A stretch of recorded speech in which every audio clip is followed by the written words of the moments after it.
आज की कहानी है भैरवी। दोस्तों, कभी कभी हमारी जिंदगी में ऐसे डरावने हादसे हो जाते हैं जो हमारी जिंदगी को तितर बितर कर देते हैं और हम सोचते हैं कि काश अगर ऐसा कुछ कर लेते, कुछ स्टेप ले लेते तो शायद हमारी जिंदगी कुछ और होती। आज की कहानी ऐसी ही एक रहस्यमयी घटना पर आधारित है जिसे सुनकर आप भी सोचने पर मजबूर हो जाएंगे। तो दोस्तों, ध्यान से सुनिएगा रोंगटे खड़े करने वाली और खून जमा देने वाली इस कहानी को। पूजा को नए बंगले में शिफ्ट हुए लगभग 2 हफ्तों से ज्यादा हो चुके थे। उसके पति अनिल का ट्रांसफर कुछ हफ्ते पहले ही इस शहर में हुआ था। अनिल को यह बंगला सरकार की तरफ से तुरंत मिल गया था।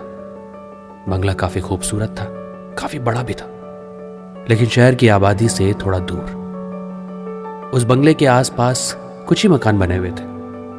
पूजा का बेटा गोल्डी, जो 10 साल का था, उसे यह बंगला पहली नजर में पसंद आ गया था।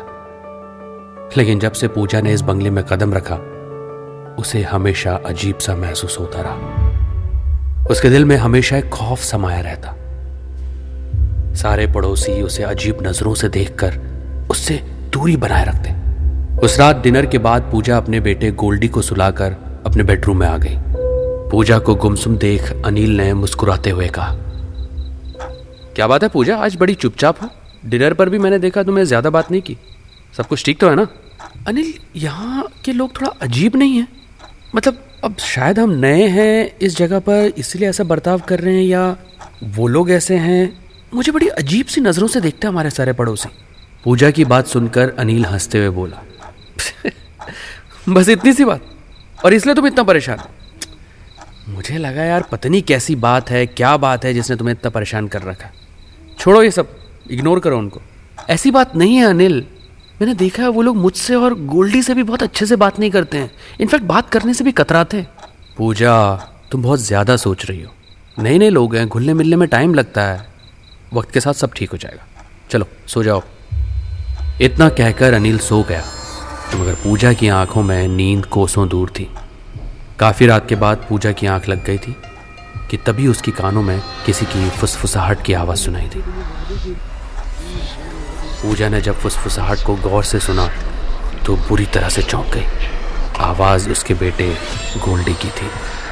गोल्डी किसी से बातें कर रहा था। पूजा अपने बेडरूम से उठकर सीधे गोल्डी के कमरे में आ गई।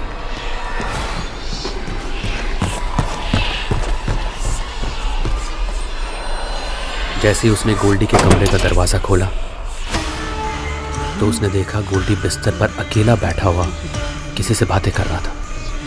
ये देखकर पूजा पूरी तरह से डर गई। गोल्डी, गोल्डी, इतनी रात में किससे बात कर रहे हो बेटा? गोल्डी अपना मासूम सा चेहरा बनाकर बोला, अपनी फ्रेंड भैरवी से। भैरवी? गोल्डी, तुम पागल हो गए हो क्या? इस घर में हम तीनों के अलावा और कोई नहीं रहता।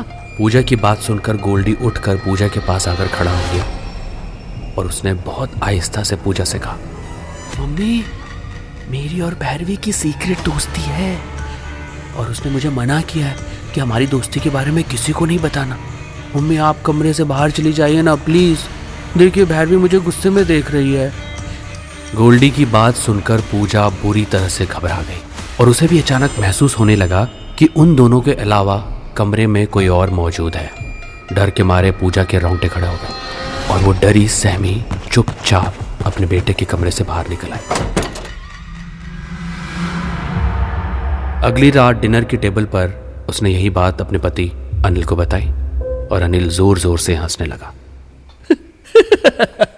पूजा, गोल्डी छोटा है। अक्सर बच्चे इस उम्र में अकेले अकेले बातें करते हैं, अपने इमेजिनरी फ्रेंड बना लेते हैं, और जब तुम अचानक उसके कमरे में चली जाओगी तो बच्चा कोई ना कोई बहाना तो बनाएगा ना। अच्छा ये सब छोड़ो, मैं तुम्हें एक ज़रूरी बात बताना भूल गया। मुझे आज रात ना एक ज़रूरी काम से बाहर जाना है, तो मैं कल सुबह लौटूंगा, ठीक है? इतना कहकर अनिल काम के लिए निकल गया। रात हो गई थी। गोल्डी अपने कमरे में सो रहा था।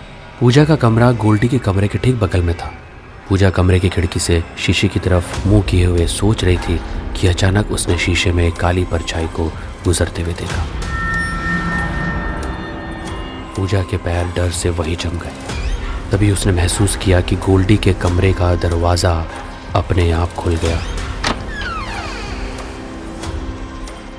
और वो परछाई उसके अंदर चली गई। ये देखकर पूजा के हलक से चीख निकली। उसने तुरंत अपने पति अनिल को फ़ोन लगाया। अनिल ने कॉल रिसीव कर लिया और पूजा ने एक ही सांस में कांपते हुए अनिल को सारी घटना बता दी।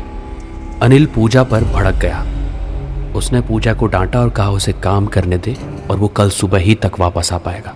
और ये कहकर अनिल ने कॉल काट दिया। पूजा दोबारा फ़ोन मिलाना चाहती थी, लेकिन तभी उसे गोल्डी की चीखने की आवाज़ सुनाई दी। पूजा दौड़ती हुई गोल्डी के कमरे में पहुंची, मगर उसने देखा कि गोल्डी अपने कमरे से गायब था।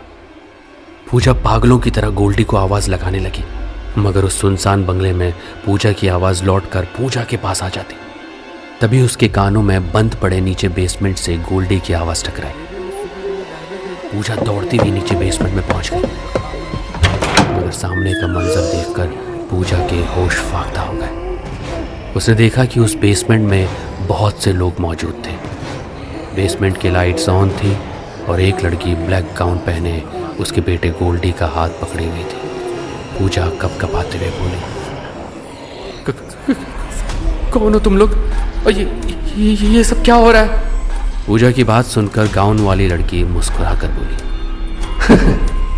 मैं ही तो हूँ भैरवी, तुम्हारे बेटे गोल्डी की दोस्त। गोल्डी बेटा इधर आओ, इन लोगों के पास खड़े मत हो, आ जाओ मम्मा के पास आ जाओ। पूजा ने नोटिस किया कि उसकी बात सुनकर गोल्डी के चेहरे पर गुस्सा झलकने लगा और वो गुस्से में बोला, नहीं, मैं अपनी फ्रेंड को छोड़कर अब आपके पास नहीं आऊंगा, मुझे यहाँ पर बहुत अच्छा लगता है मम्मा। तभी उस लड़की ने मुस्कुराते हुए पूजा की ओर देखकर कहा, घबराओ मत, गोल्डी अब तुम्हारे पास कभी नहीं आएगा, लेकिन अब तुम भी यहाँ से कभी वापस नहीं जा पाओगी। उस लड़की ने इतना कहा था कि अचानक उन सबके चेहरे देखते ही देखते भयानक हो गए। भैरवी का चेहरा भी किसी डायन में तब्दील हो गया था। उसने बेहद फुर्ती से पूजा को पकड़ लिया। पूजा बुरी तरह से चिल्लाने लगी, मगर सब ने पूजा को दबोच लिया। पूजा ने देखा कि गोल्डी का चेहरा भी काफी भयानक हो गया था। अचानक भैरवी ने गोल्डी की तरफ देखकर कहा, देख क्या है माय फ्रेंड, ये लो चाकू और काट दो इसका गला, तुम्हें और हमें, हम सबको इसका खून पीना है। गोल्डी ने बगैर देरी किए एक झटके में वो चाकू अपनी माँ की गर्दन में चला दिया और एक खून का फुहारा पूजा की गर्दन से फूट पड़ा। देखते ही देखते गोल्डी और सब लोग पूजा के खून को चटकारे लेकर पीने लगे और कुछ ही पलों में वो सब गोल्डी सहित गायब हो गए।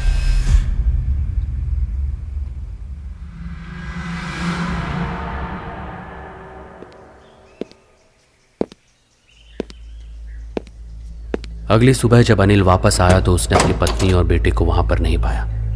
उसने मोहल्ले वालों से भी पूछताछ की, मगर सब ने यही कहा कि हम में से किसी ने उसको नहीं देखा। तभी एक घर से एक बुजुर्ग महिला निकलकर अनिल के सामने आकर बोली,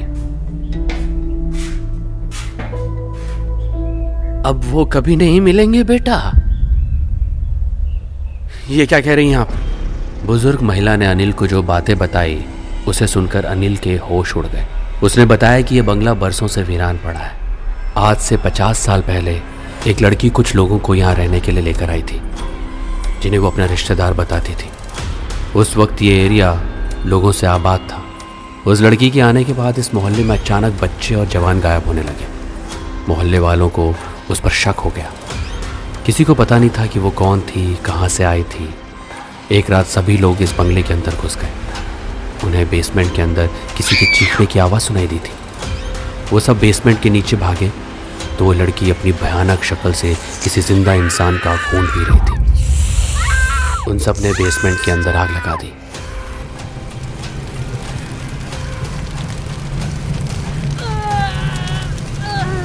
वो लड़की जलकर वही राख हो गई।